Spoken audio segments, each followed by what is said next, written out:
اللہ تبارک و تعالیٰ نے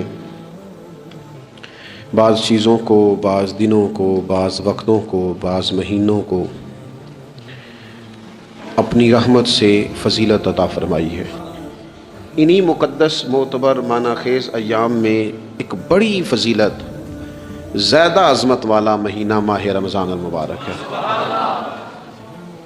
قرآن مجید نے صراحت کے ساتھ اس ماہ مقدس کا نام لیا ہے۔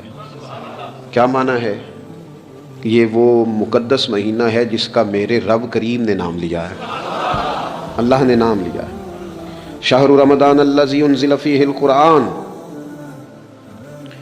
فرمایا رمضان کا وہ مقدس مہینہ ہے جس میں اللہ نے قرآن نازل فرمایا ہے۔ اس ماہ نور، ماہ سرور کا نام نامی اللہ تعالیٰ نے قرآن مجید کے اندر ذکر فرمایا۔ حضرت سلمان فارسی رضی اللہ تعالیٰ عنہ ارشاد فرماتے ہیں کہ شعبان المعظم کا آخری دن تھا، اگلے دن رمضان شروع ہونے والا تھا کہ رسول پاک علیہ السلام نے ہمیں رمضان کی فضیلت پر خطبہ ارشاد فرمایا۔ آپ اس بات کو غور سے سمجھیے کہ ایسا مہمان جس کے آنے سے پہلے اس کی فضیلت بیان کی جا رہی ہے، اور فضیلت کون بیان کر رہا ہے؟ امام الانبیاء صلی اللہ تعالیٰ علیہ وسلم۔ یہ صرف ہمارے دلوں کے اندر، امت کے دلوں کے اندر اس ماہ مقدس کی فضیلت کو اور اس کی عظمت کو بٹھانے کے لیے کہ پوری طرح تم اپنے ذہن میں اور اپنے دل میں ایک بات بٹھاؤ کہ ایک عظمتوں والا مہینہ تم پر سایہ فگن ہونے والا ہے، عظمتوں والا۔ حضور نے ایک دن قبل اس کی فضیلت بیان۔ ہمارے ہاں یہ ہوتا ہے کہ ہم کسی چیز کی اہمیت کو لیتے ہیں لیکن سمجھتے ہیں کہ یہ کوئی روٹین ورک ہے، یعنی نارملی ہر سال رمضان شریف آتا ہے، اپنے وقت کے حساب سے چاند بدلتا ہے اور اپنے وقت پر رمضان شریف آ جاتا ہے۔ ہم سمجھتے ہیں کہ مطلب روٹین کا ایک معاملہ ہے، ایک روٹین کی چیز ہے۔ لیکن اگر آپ اس کو اس نظر سے دیکھیں گے نا کہ اس مہینے کے آنے سے پہلے، یعنی ابھی ایک دن بعد آنا ہے رمضان کو، اور آنے سے پہلے حضرت سلمان فارسی فرماتے ہیں کہ نبی پاک نے ہمیں باقاعدہ بلا کے خطبہ دے کے رمضان کی عظمت ہمارے دلوں میں بٹھا، یعنی فکری طور پر اور ذہنی طور پر امت کو تیار کیا۔ فرمایا تم پر ایک ایسا مہینہ سایہ فگن ہونے والا ہے جو مبارک ہے تمہارے لیے، باعث برکت ہے تمہارے لیے۔ تم اپنے آپ کو ذہنی طور پر تیار کرو کہ ایک ماہ نور تمہارے قریب آ رہا ہے۔ جو رمضان، اسلامی عبادات جتنی بھی ہیں نا، وہ مخصوص پوجا پاٹ نہیں۔ اسلامی عبادات میں سے کوئی عبادت بھی ایسی نہیں جس کا مقصد ہی ہو کہ آپ نے اتنے وقت سے لے کر اتنے وقت تک فلاں عمل کرنا ہے۔ جتنی بھی عبادات ہیں اسلامی، وہ اپنے دامن میں کوئی نتیجہ رکھتی ہیں، کوئی رزلٹ رکھتی ہیں، اس کے ثمرات انسانی زندگی پر مرتب ہوتے ہیں۔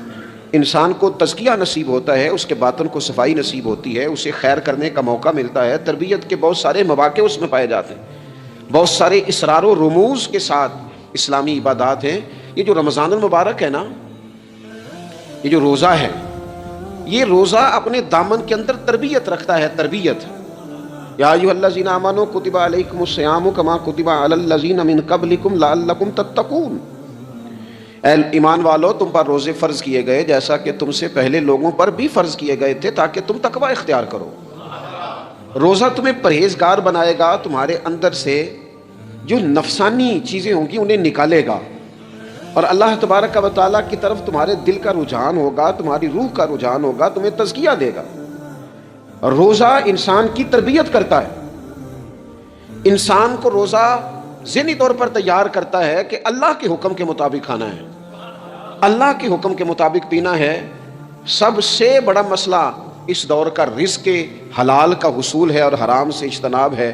تو روزہ ہمیں یہ سبق پڑھاتا ہے کہ ہم وہی کھائیں گے اور اسی وقت کھائیں گے جو کھانے کا ہمیں ہمارے رب نے حکم ارشاد فرمایا ہے، اور جس سے اللہ رسول منع کر دیں گے جتنی مرضی چمک دمک اپنے دامن میں رکھے، جتنی مرضی، لیکن ہم وہی لیں گے جو ہمارے لیے جائز ہے۔ آپ غور فرمائیے، روزہ لعلکم تتقون، روزہ تمہیں پرہیزگار کرتا ہے۔ بہت سارے لوگ ایک بات کرتے ہیں کہ عادتیں نہیں بدلی جاتی۔ یار کوشش کرتا ہوں لیکن میری عادت نہیں تبدیل ہوتی۔ میں آپ کو ایک رائے دینے لگا ہوں، مشورہ دینے لگا ہوں، میں آپ سے یہ عرض کرنے لگا ہوں کہ موقع آیا ہے رمضان شریف کا۔ رمضان میں نہ بندہ روٹین میں اپنی عادتیں بدلتا ہے کسی کو سویرے 7 بجے کھانے کی عادت ہے، کسی کو 9 بجے کھانے کی عادت ہے، کوئی صبح ناشتہ نہیں کرتا، دوپہر میں ہی کھاتا ہے. لیکن رمضان آیا تو عادت بدل گئی.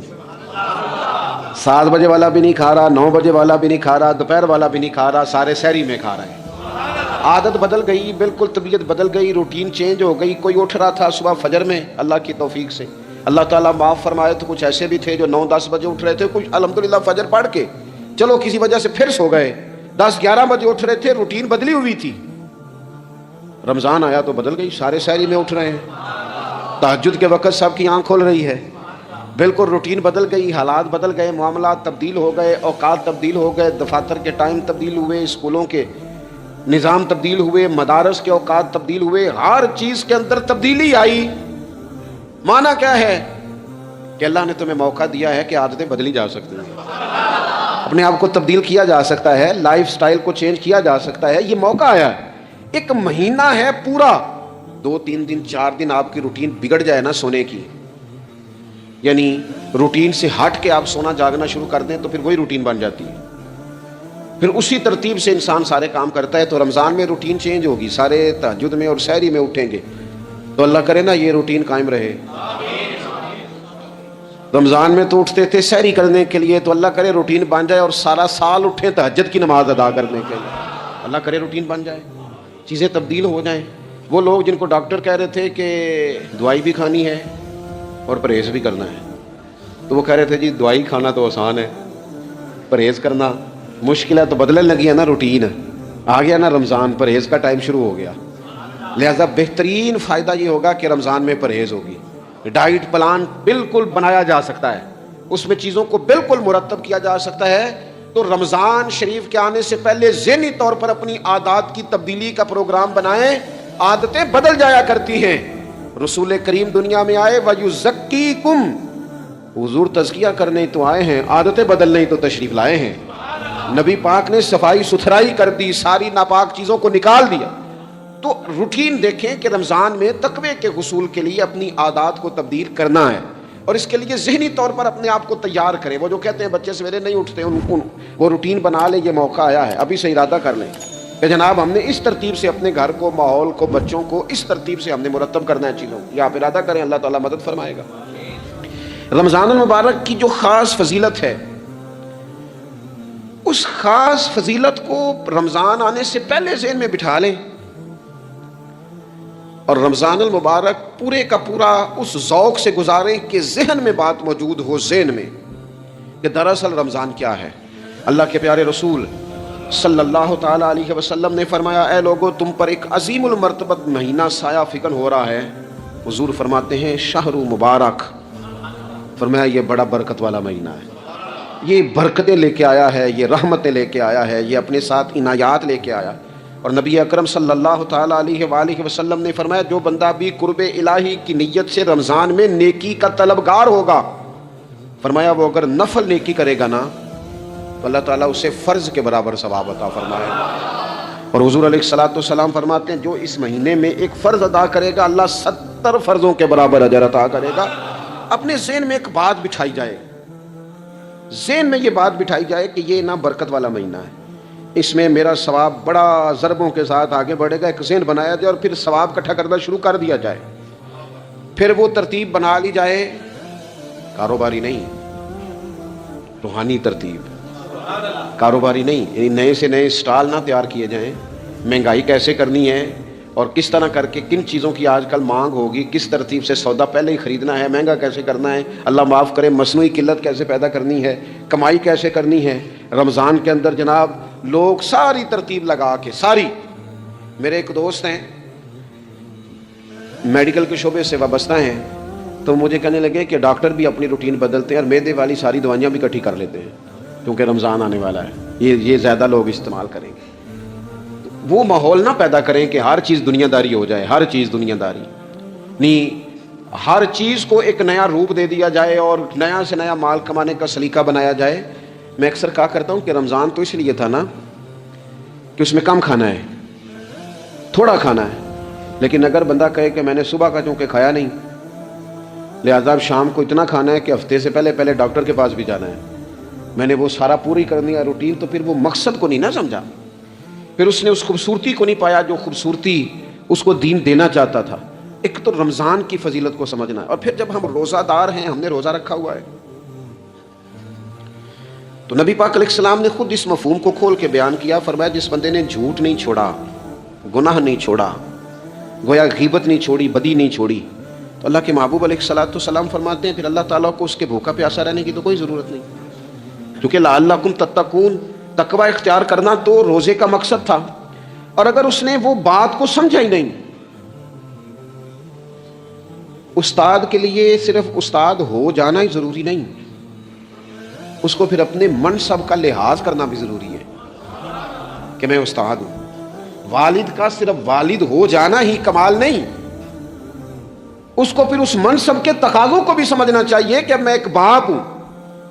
اب میں روٹین میں وہ آزاد نہیں ہوں کہ جہاں میرا جی چاہے گا جاؤں گا, جہاں میری طبیعت چاہے گی میں کھاؤں گا, جہاں میرا دل کرے گا میں وہ کام کروں گا. اب آپ سرپرست ہیں, سربراہ ہیں. انسان دیکھیں نا, ایک شخص ہے وہ عالم ہے, اب علم پڑھ لینا صرف کمال نہیں, وہ اپنے منصب کو بھی تو سمجھے نا, اس منصب کے وقار کو, اس کے لحاظ کو بھی تو سمجھے نا. ایک آدمی اگر عمر رسیدہ ہے, بڑا ہے, بزرگ ہے, اور وہ چاہتا ہے کہ میری بزرگی کی وجہ سے میرا اکرام کیا جائے, تو اسے اپنے منصب کا بھی لحاظ کرنا پڑے گا. اس کو حضرت سعدی فرمایا کرتے تھے میں نے 18 سال کے بزرگ دیکھے اور میں نے 75 سال کے بچے دیکھے. حضور کیا مطلب؟ فرمانے لگے عمر ہو گئی لیکن اپنے منصب کا خیال نہ کیا, عادات بچوں والی رہی.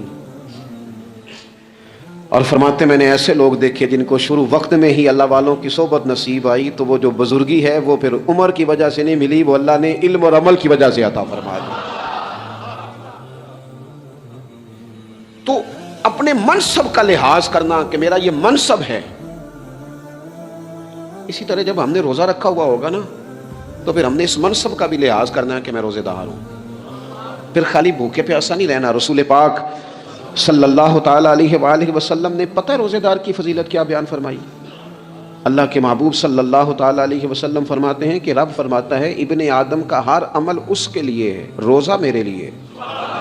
اور فرمایا میں خود جزا دوں گا روزے کی, میں خود جزا دوں گا روزے کی. اور حضور فرماتے ہیں روزہ ڈھال ہے, جو شخص روزہ دار ہو وہ بےہودگی سے, فحش گوئی سے اجتناب کرے.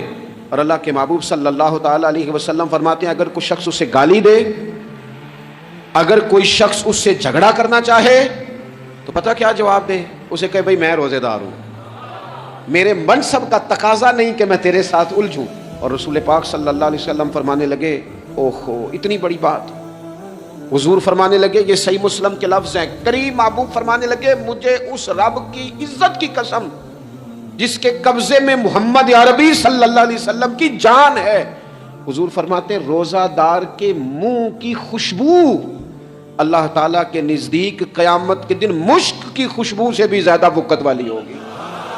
اس کے منہ سے جو خوشبو آتی ہے قیامت میں مشک پیچھے رہ جائے گا. اور رب کی بارگاہ میں صرف روزہ دار کے منہ سے, اگر تیرے منہ کی خوشبو رب کو اتنی پسند ہے تو تجھے بھی تو اپنے منصب کا خیال ہونا چاہیے کہ میں نے روزہ رکھا ہوا ہے, میں روزہ دار ہوں.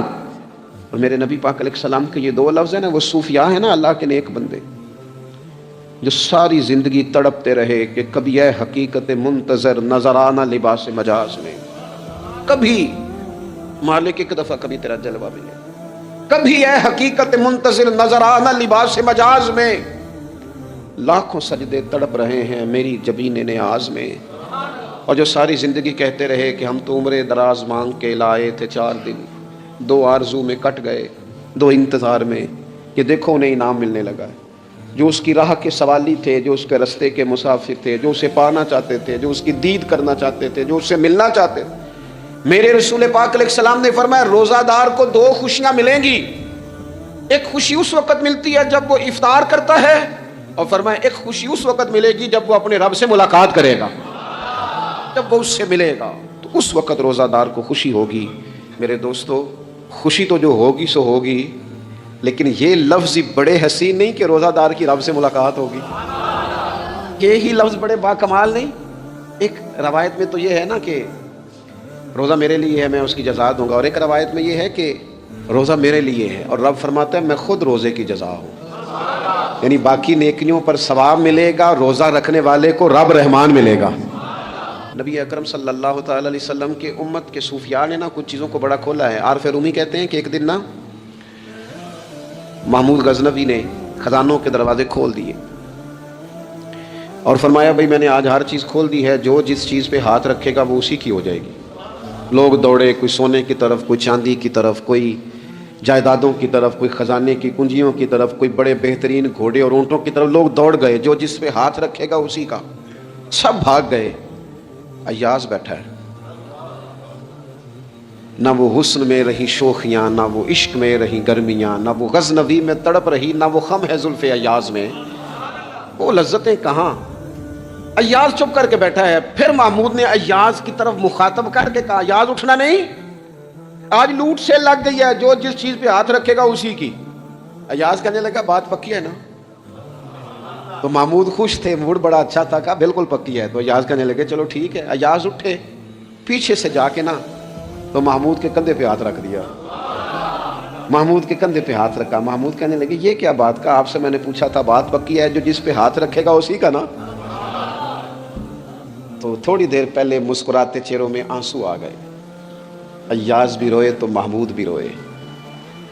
کہا بادشاہ پکا رہنا، وہ جن کو خزانے چاہیے تھے وہ دوڑ گئے، مجھے تو چاہیے۔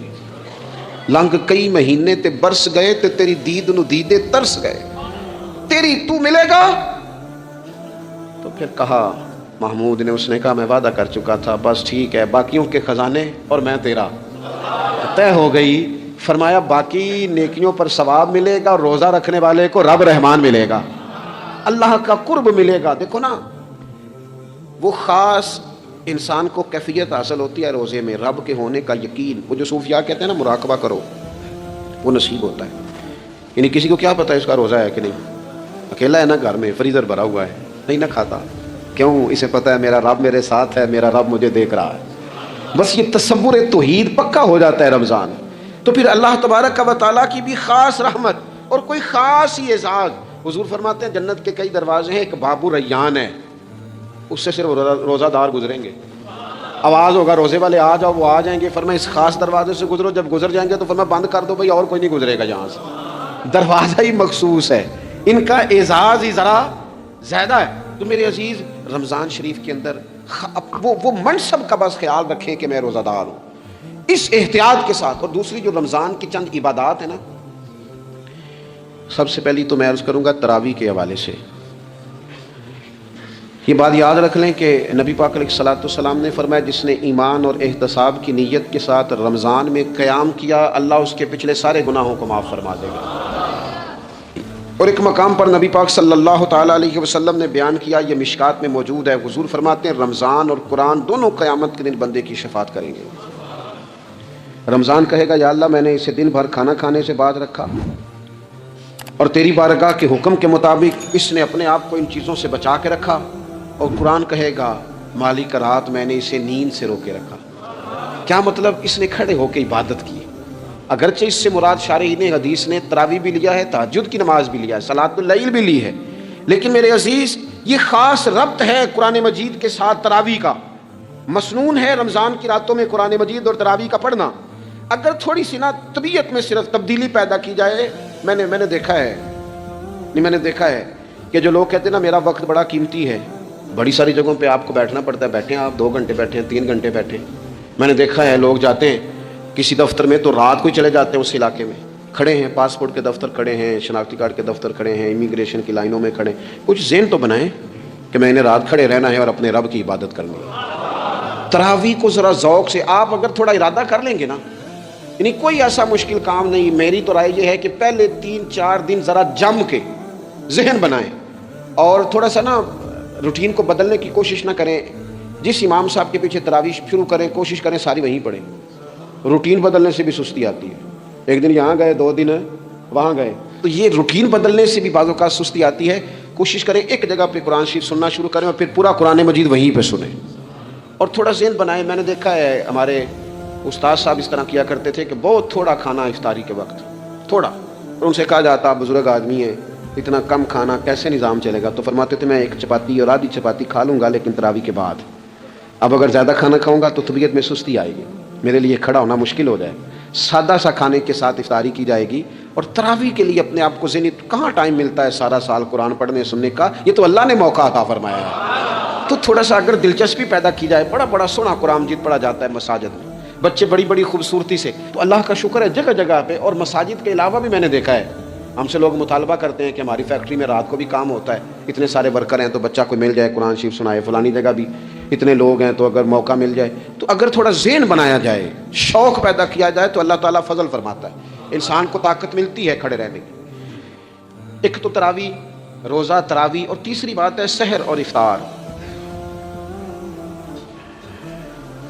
یہ جو سحری اور افطار، یہودی جو تھے نا وہ سحری نہیں کرتے تھے، سحری کا نام و نشان نہیں تھا، روزہ رکھتے سحری نہیں کرتے۔ تو نبی پاک صلی اللہ تعالیٰ علیہ وسلم نے فرمایا ہمارے اور یہودیوں کے درمیان فرق ہی سحری کا ہے۔ اور نبی پاک صلی اللہ تعالیٰ علیہ وآلہ وسلم نے فرمایا سحری کھایا کرو، سحری کھانے میں برکت ہے۔ اور اگلی بات سننی ہے آپ نے تو خوش ہو جانا ہے، سحری کو معمولی نہ سمجھے، سحری کرنا عبادت ہے۔ ہاں آپ مت سمجھیں کہ میں روٹی کھا رہا ہوں، یہ تو میرے سامنے دہی رکھا ہوا ہے، یہ تو سالن رکھا ہوا ہے، یہ تو اچار رکھا ہے، تو چپاتیاں رکھی ہیں۔ سحری کھانا عبادت ہے۔ آپ صبح اٹھے، آپ کی تو روٹین ہی اور تھی، تو 7 بجے کھاتے تھے، 9 بجے کھاتے تھے۔ یہ جو آپ صبح کھا رہے ہیں اٹھ کے سحری میں، اپنی مرضی سے تھوڑی کھا رہے ہیں، یہ تو کسی کے کہنے سے کھا رہے ہیں، یہ تو کسی کے بٹھائے بیٹھے ہیں۔ یہ جو سحری کا لنگر ہے یہ رب رسول کی رحمت کے ساتھ عطا ہوتا ہے، یہ کرم ہے، یہ اللہ رسول کے بٹھائے بیٹھے ہیں۔ کیا میرے رسول پاک صلی اللہ تعالیٰ علیہ وآلہ وسلم نے بات کھولی ہے، ترغیب و ترہیب میں حدیث ہے، اللہ کرے یہ کبھی چسکا لگ جائے، یہ والا مزہ آ جائے، تو پھر تو گھر میں دسترخوان نہیں بچھا ہوا ہوگا، پھر تو رنگ ہی کوئی اور ہوگا۔ حضور فرماتے ہیں اللہ تعالیٰ اور اس کے فرشتے سحری کھانے والوں پر رحمتوں کا نزول فرماتے ہیں۔ کھائی روٹی جا رہی ہے، پکا ہوا کھانا ہے، لیکن حضور فرماتے ہیں رب بھی رحمتیں فرما رہا ہے اور اللہ کے حکم سے فرشتے بھی رحمتوں کا نزول کر رہے ہیں سحری کھانے والوں پر۔ تو خوب توجہ سے، ذوق سے، شوق سے۔ اور پھر جو افطار کا معاملہ ہے، حضور فرماتے ہیں جب روزہ کھولنے والا روزہ کھولتا ہے تو جو دعا مانگتا ہے رب قبول فرما لیتا ہے۔ یعنی افطار کا وقت ایسا ٹائم ہے جو دعاؤں کی قبولیت کا وقت ہے۔ افطار کرنا بھی ہے، کرانا بھی ہے۔ مہنگائی ذرا عروج پہ چلی گئی ہے، میں بار بار کہتا ہوں، مجھ سے نا لوگ دعا کے لیے مجھے کہتے کہتے اپنے کئی دکھ بتا دیتے ہیں۔ تھوڑا سا نا افطاریاں مہربانی فرمائیے گا، سیاسی نہ کیجیے گا۔ وہ جن سے مال لیتے ہیں، وہ جن کو مال دیتے ہیں، وہ جن سے ووٹ لینے ہیں، وہ جنہوں نے ووٹ لینے ہیں، اس بنیاد پر سحر افطار کے بندوبست نہ کریں رضائے الہی کے لیے۔ میرے محبوب فرماتے ہیں جس نے رب کی رضا کے لیے کسی کو افطار کرایا، جتنا ثواب اللہ روزہ رکھنے والے کو دے گا اتنا افطار کرانے والے کو بھی عطا کرے۔ اور ایک حدیث تو آپ پڑھیں گے تو جھوم جائیں گے، سنیں گے تو خوش ہو جائیں گے، المعجم الکبیر میں موجود ہے۔ نبی پاک علیہ السلام فرماتے ہیں جس نے حلال کھانے اور حلال پانی سے کسی کا روزہ افطار کرایا نا، ذرا دیکھنا غریبوں کے گھروں کو جھانکنا، ذرا اپنے عزیزوں میں ایک نظر دوڑا لینا، ذرا رمضان کی نیت کر کے رمضان سے پہلے ہی غرباء تک راشن پہنچا دینا، ان کی فکر دور ہو جائے، وہ پہلی شام ہی اپنے بچوں کے ساتھ آسودہ حال ہو کے بیٹھے۔ دیکھ لینا یہ نہ ہو کہ ایک بھائی کھول کے کھا رہا ہو اور دوسرے کے بچے منتظر ہوں کہ آج سحر افطار میں کیا کرنا ہے۔ اپنے گلی محلے میں دیکھ لینا، ہم اس رسول کے ماننے والے ہیں جنہوں نے فرمایا میں اسے مومن ہی نہیں جانتا جو پیٹ بھر کے کھائے اور اس کا ہمسایہ بھوکا رہ جائے۔ تھوڑا سا اپنے ارد گرد نظر ڈال لینا، المعجم الکبیر میں حدیث موجود ہے۔ اللہ کے پیارے رسول صلی اللہ تعالیٰ علیہ وسلم نے فرمایا جس نے حلال پانی سے، حلال روٹی سے کسی کا روزہ افطار کرایا تو فرمایا فرشتے اس بندے کے لیے رمضان کے دنوں میں، رمضان کی گھڑیوں میں دعا کرتے ہیں، اور جناب جبریل امین اس کے لیے شب قدر کی رات دعا کرتے ہیں۔ حضرت جبریل شب قدر میں دعا کریں گے، خاص رات، یا اللہ اس بندے پر فضل فرما، اس نے تو غریب آدمی کو افطار کرا۔ یہ ایک عبادت ہے، اس عبادت کا خیال کریں۔ پھر اعتکاف آئے گا، رمضان کے آخری 10 دنوں کا اعتکاف۔ اسلام میں رہبانیت نہیں ہے، لیکن کبھی کبھی سب سے کٹ کے اپنے رب کے ساتھ جڑ جانا، کچھ رات کی عبادتیں، کچھ تنہائی کے اذکار، کچھ درود و سلام کا ذوق، یہ ان ساری خوبصورتیوں میں سے ایک خوبصورتی اعتکاف بھی ہے۔ اللہ کے پیارے رسول علیہ الصلوۃ والسلام ہمیشہ اعتکاف کرتے ہیں، اور حضرت عطا بن رباح رضی اللہ تعالیٰ عنہ کیسی خوبصورت بات ارشاد فرماتے ہیں فرماتے ہیں موتقف تو اس آدمی کی طرح ہے جیسے کسی بندے کو کسی کے ساتھ کوئی کام پڑ جائے نا تو وہ جا کے اس کے دروازے پر بیٹھ جاتا ہے کہ جب تک میرا کام ہوگا نہیں میں جاؤں گا نہیں۔ فرماتے ہیں یہ اعتکاف والا بھی آ کے رب کریم کے گھر بیٹھ گیا ہے کہ جب تک تو معاف نہیں کرے گا میں جاؤں گا نہیں، جب تک تو بخشش نہیں کرے گا میں اس دروازے سے ہٹوں گا نہیں۔ حضرت ابن عباس رضی اللہ تعالیٰ عنہ نبی پاک علیہ السلام کے روضہ انور کی طرف اشارہ کر کے کہا کرتے تھے زیادہ دیر نہیں ہوئی، اشارہ کر کے کہتے تھے زیادہ دیر نہیں ہوئی، اس روضہ مبارک میں آرام فرما۔ رسول رحمت علیہ السلام سے میں نے اپنے کانوں سے سنا ہے، اور جب یہ بات ارشاد فرماتے تھے تو روتے بھی تھے۔ فرماتے ہیں میں نے خود نبی پاک علیہ السلام سے سنا ہے کہ جو شخص اللہ تعالیٰ کی رضا کے لیے ایک دن کا بھی اعتکاف کرے گا نا، اللہ تبارک و تعالیٰ اس کے اور جہنم کے درمیان 3 خندقوں کی آڑ بنا دے گا، اور فرمایا ان کی مسافت زمین و آسمان سے بھی زیادہ ہوگی۔ یہ 3 خندقیں اتنی بڑی جن کی چوڑائی زمین آسمان سے بھی زیادہ ہوگی، ایک دن اعتکاف کر لے تو اللہ اس بندے کو دوزخ سے اتنا دور فرما دے گا۔ بہت سارے لوگ ہیں جن کو بڑا ٹائم ملتا ہے چھٹیاں گزارنے کے لیے، کبھی کسی سیاحتی مقام پر کبھی کسی سیاحتی مقام پر، خرچہ بھی مل جاتا ہے، کام بھی ہو جاتا ہے، سارے سلسلے بن جاتے ہیں، بڑی بڑی جگہوں پہ لوگ جا کے ٹائم گزارتے ہیں۔ تو ایسا نہ ہو کہ 10 دن اللہ کے گھر میں بھی گزارے جائیں۔ علماء نے لکھا ہے کہ کوشش تو کریں ہر سال اعتکاف ہو، نہ ہو سکے تو چلو چند سالوں کے بعد ہو جائے۔ اور فرماتے ہیں کہ زندگی میں ایک دفعہ تو اس سنت کو ضرور ادا کرنا چاہیے۔ کوئی بندہ ایسا نہ ہو جو محروم رہ جائے، زندگی میں ایک بار صحیح پر اعتکاف کے ساتھ اپنے آپ کو وابستہ ضرور کرے۔ رمضان المبارک کے اندر آخری عشرہ شب قدر کی تلاش کا عشرہ ہے۔ اللہ کے پیارے رسول صلی اللہ تعالیٰ علیہ وسلم ان 10 دنوں میں خود بھی عبادت کرتے تھے اور گھر والوں کو بھی جگایا کرتے تھے، اور اپنے اہل خانہ کو تاکید فرماتے تھے کہ اٹھو اٹھو آگے بڑھو، یہ آرام کرنے کے دن نہیں ہیں۔ ہمارے ہاں یہ ہوتا ہے کہ وہ جو آخری 10 دن زیادہ عبادت کے تھے، شب قدر کی تلاش کے تھے، وہ آخری 10 دن سارے بازار میں گزر جاتے ہیں، کپڑے سلوائے جا رہے ہیں، کپڑے خریدے جا رہے ہیں، جوتے خریدے جا رہے ہیں، واپس کیے جا رہے ہیں، دوبارہ لیے جا رہے ہیں، سفر ہو رہا ہے، آنا جانا ہو رہا ہے، عیدیاں بٹ رہی ہیں۔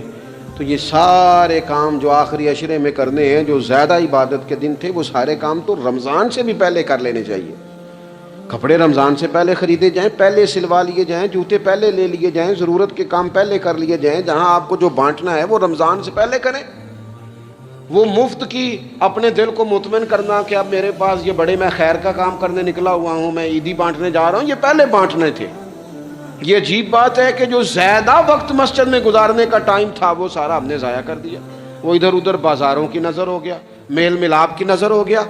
تو اگر چیزوں کو مرتب کیا جائے، میں تو دوستوں سے کہا کرتا ہوں زکوٰۃ کا حساب، صدقات کا حساب، صدقات فطر کا حساب، جتنے بھی روٹین کے کام ہیں اس کو کوشش کریں رمضان شریف سے پہلے آپ ترتیب دیں، آپ ان چیزوں کو پہلے سے مرتب کریں تاکہ وہ بہترین ہو جائیں۔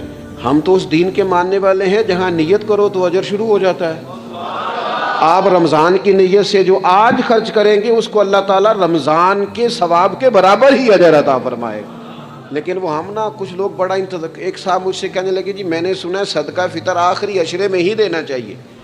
میں نے کہا آپ کا پروگرام تب دینے کا، اس لیے آپ نے یہ گاڑا کر کے سن لیا، ذرا اس کو آپ نے زیادہ غور سے سن لیا ہے۔ آپ جب ضرورت محسوس کریں، جب آپ سمجھیں کہ کسی کو ضرورت ہے، ضرورت کے وقت کوئی چیز کام نہ آئی تو پھر کب جا کے کام آئی۔ تو میری آپ سے یہ اپیل رہے گی کہ پہلے سے چیزوں کو مرتب کریں، معاملات کو پہلے سے طے کریں۔ وہ لوگ بڑے اچھے ہوتے ہیں جو وقت پر منصوبہ بندی کرتے ہیں، جو چیزوں کو ٹائم پہ مرتب کرتے ہیں۔ وہ ٹائم جو ہمارا بالکل اللہ کی بارگاہ میں حاضری کا ہے، عبادات کا ہے، اگر وہ سارا گاڑیوں کی نظر ہو جائے گا، اسفار کی نظر ہو جائے گا تو ہم نے حاصل کیا کیا۔ ایک بات آخر میں بڑے درد کے ساتھ آپ کی خدمت میں عرض کرنی ہے، ہر سال کہتا ہوں، اس سال بھی کہوں گا، ذاتی اخراجات کو کچھ کم کیا جائے گا۔ ذاتی اخراجات نہ کچھ لوگوں کے بہت زیادہ ہیں، ان کے اپنے لباس کے، کپڑوں کے، اور وہ اخراج میں نے پچھلے جمعے بھی کہا تھا، اسلام ذبائش کی اجازت دیتا ہے، نمائش کی اجازت نہیں دیتا۔